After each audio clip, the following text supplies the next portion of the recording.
man, I've been doing sins, I've been in this bad environment, I should have made tawbah a long time ago, but it's too late for me. And that bad, nobody likes to feel bad. Nobody likes to feel guilty.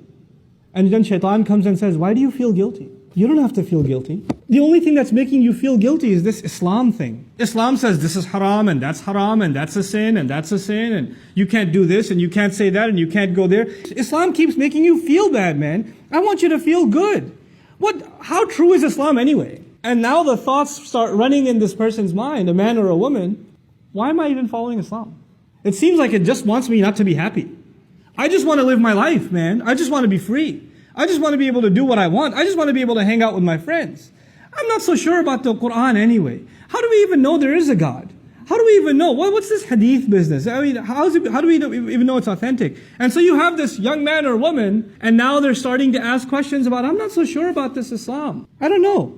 I have doubts. I have serious doubts. And these are not PhDs in philosophy, nor do they have exhaustive education in Islamic history where they studied it and they started developing doubts. No. They were in a bad environment.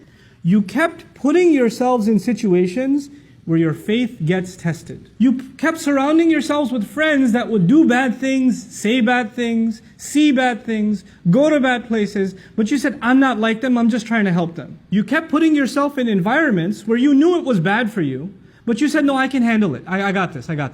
They didn't change themselves. You kept procrastinating. You realized it's bad, and you also realized in your own conscience, I should change, but you told yourself, I'll change pretty soon, inshallah. I know this is bad, just one more week, and I'm going to be a different person. The longer you stay, the more addicted you become, and the more impossible you feel, you can't get out. It's impossible for you to get out of it. You're completely immersed. You're completely drowned. And you don't even know anymore what it is to be outside of this environment. And then you start telling yourself, it's too late for me.